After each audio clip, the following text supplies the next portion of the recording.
more and more stuff is just coming out. It's just piling on with this Tiffany Henyard situation. We all know about the well-publicized stuff that's been going on, the arguments that she's been having with the trustee boards, her going on to Roland Martin and Lyon. We know about the trips. We've been bombarded with so many different things that's been going on with this woman. We know about her hiring a man that did 26 years in jail for all kinds of atrocities against, little ones. We know, we know about the Vegas trip where now she's being probed by the FBI, right? Because of the Vegas trips. We know about Miss Elston, the lady that she locked out of her office when the news came down and was reported that, and she had important documents with social security numbers and stuff all over the place. We know about Tahoe Tiffany with the $150,000 Tahoe and unaccounted for stuff. But one thing that we didn't know was that she was a slumlord, and she had this family in limbo because the house was full of mold. And this is around 2019. This woman was a slumlord, and she was a slumlord so bad. Prior to all of this stuff going on, it made the news.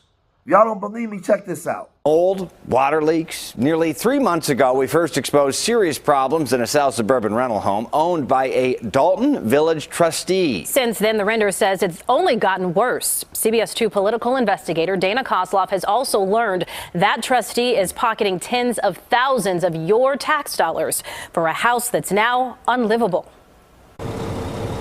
You need to get your clothes out for school. Jacqueline Smith and her 2 children called this hotel room home for almost a month.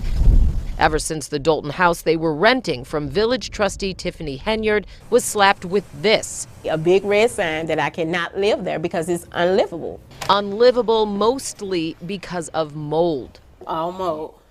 Even growing on the bottom of the shoes is mold. Mold that Smith's landlord, trustee Henyard, pledged to immediately clean up after we first reported on the problem in August.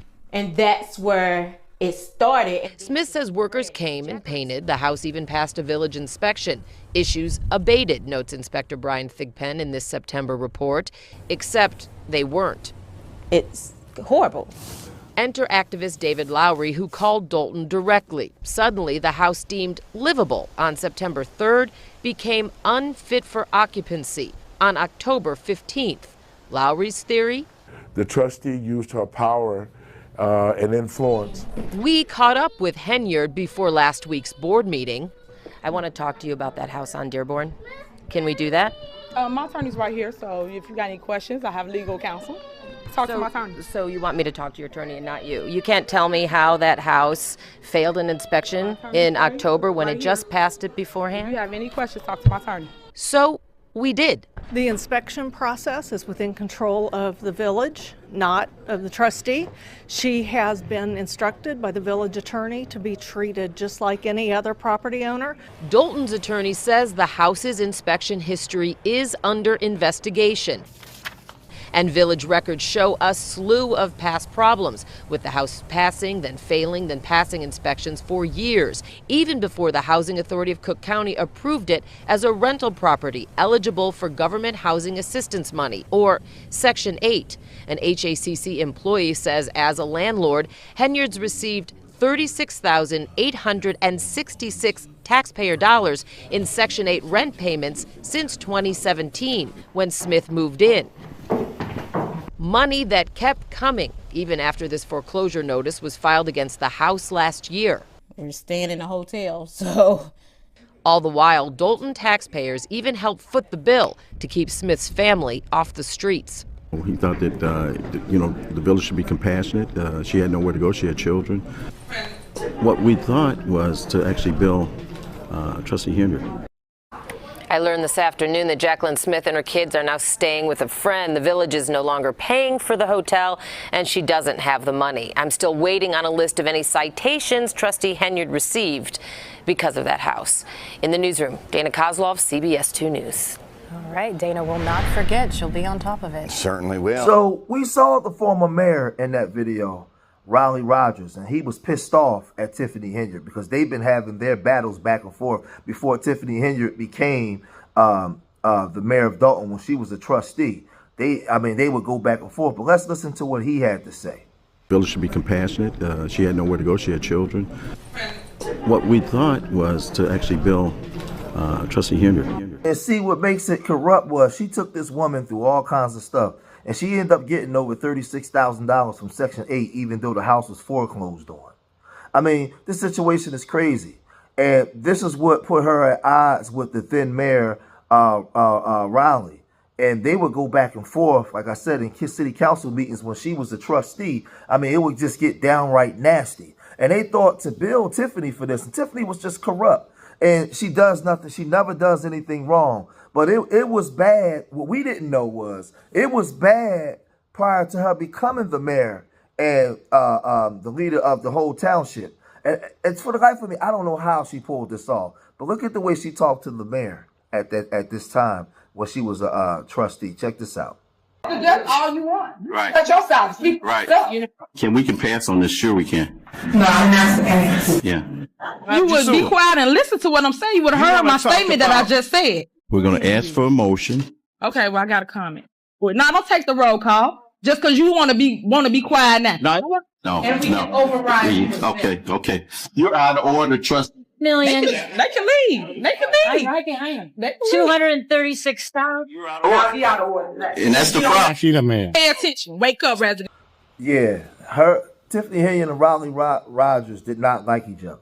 And it was said that she conspired to get him out the way so she can win when she was running on his ticket. She got lucky because he ended up having a stroke 2 months before the election. But he understood who she was and knew that she didn't know what she was doing. She didn't know what she was talking about. He foresaw all of this. He saw it. And the people, what happened was she talked a lot of that talk. She's very charismatic. And like they said, the people wanted a woman and they wanted some new blood. They wanted some new, innovative thoughts from young people. But she wasn't the one to grab. And Riley Rogers knew this. And because he knew it, they would trade barbs back and forth. Like they would just go back. It was just brutal.